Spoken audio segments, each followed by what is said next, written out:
for permit would be issued with the environmental document. And so the coordination with the Corps became crucial. And we did actual delineations and function values assessments and real mitigation. Down here, that's deferred until later on in the process, from what I can tell. And so the Corps may be less motivated to get involved. Well, but what I was asking is, it was, I think, step 4 in your process was involving the agencies, having almost like, it sounded, through the core NEPA process, they would call interagency coordination teams. Okay. I'm trying to remember which one it is. Next one. There you go. Number 4, I think. Yeah.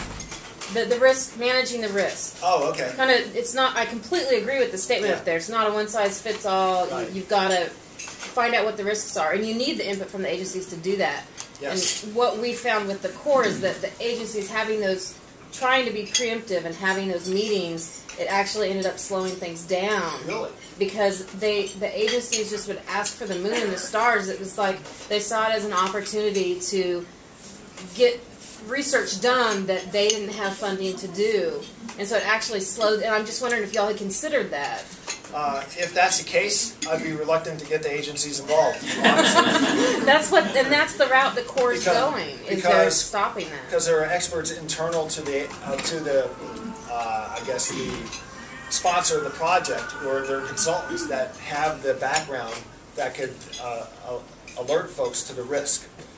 But there's a lot of confusion on the resource agency side, because I don't want to fault them. Sometimes they don't understand what level in the atmosphere you're dealing with, and it's hard for them to deal at the 3,000 foot level or 30,000 foot level when they're used to working at ground level. And so, if you can't overcome that hurdle, and they're just obstinate and always wanting to work at the ground level, you just can't involve them, because it will impact and adversely impact the project. So you have to weigh it. There's a question? Did you look at, as part of that delay, of calling out how much actual litigation contributes to delay as opposed to just controversy?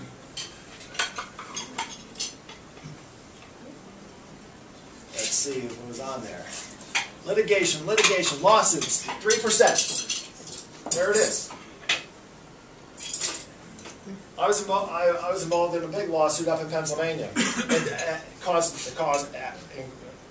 escalated costs because you had to litigate the thing, but it did not stop the project, didn't delay the project.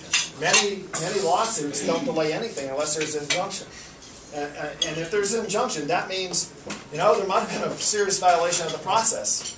And so, for the most part, as you see, that 3% delay attributed to lawsuits might be associated with, a grave violation of the process.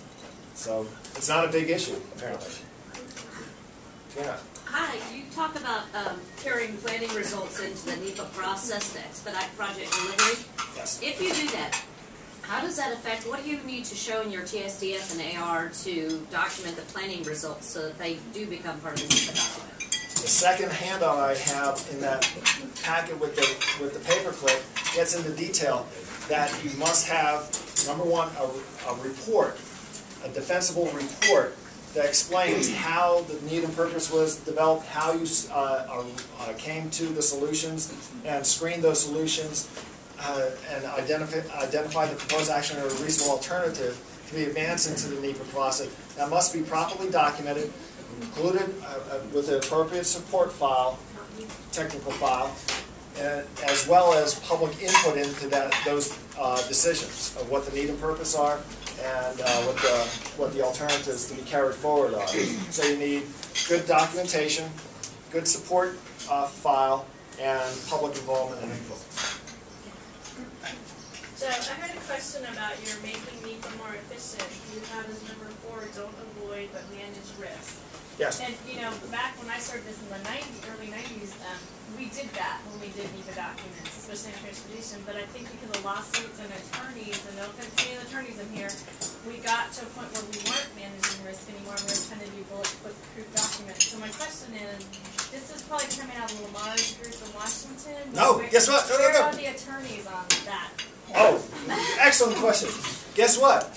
If you go to Lamar's list, the managed risk isn't on there.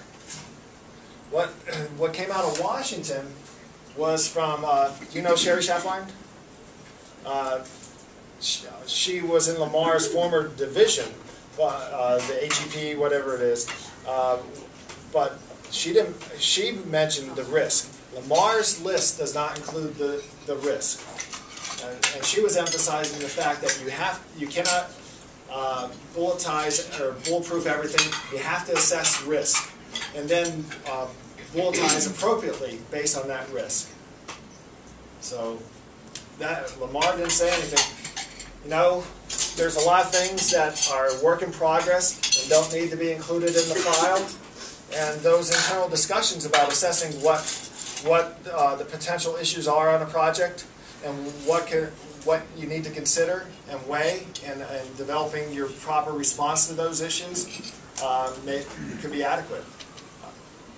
I don't know if I answered your question, but risk is a double-edged sword. An attorney will consider risk being something negative and shouldn't be addressed, and your project developer, scheduler, and NEPA practitioner would say that we have to assess risk. In the business world, you have to assess risk on everything.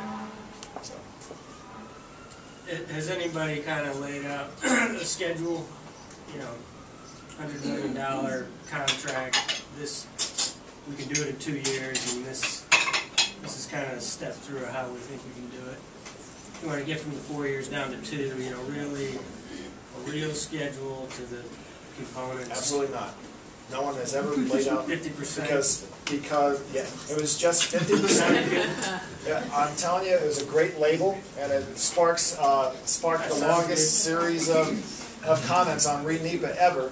And I think, like I said, I think the 50% is over the top, but that's something that came out of the administration. So in the 50%, the discussion on NEPA, there was a survey. The number one indicator that the different, either the governments or the consultants Can you stand up and tell everyone that? Oh, okay.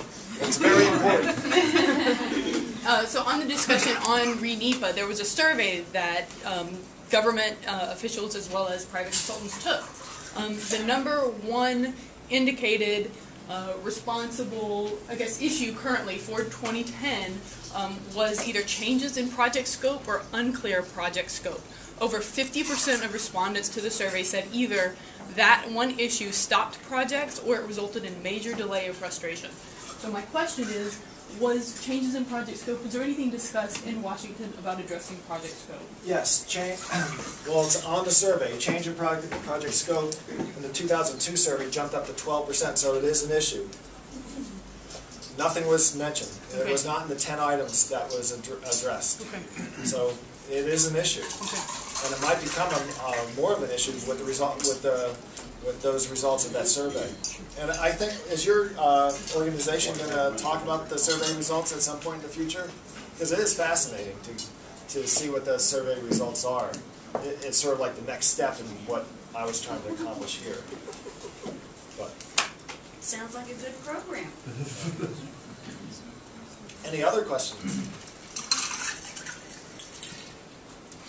All I have to say is I appreciate the opportunity to speak on behalf of the NEPA process. I really enjoy working on transportation projects and advancing projects through NEPA, because I've been fortunate enough to be involved in projects that I saw built, and they really did improve communities and had a beneficial effect on commerce, and we tried our best and darndest to protect the environment and to mitigate where we had adverse impacts. And I think that's what all of our goals should be. That's all I have. Thank you.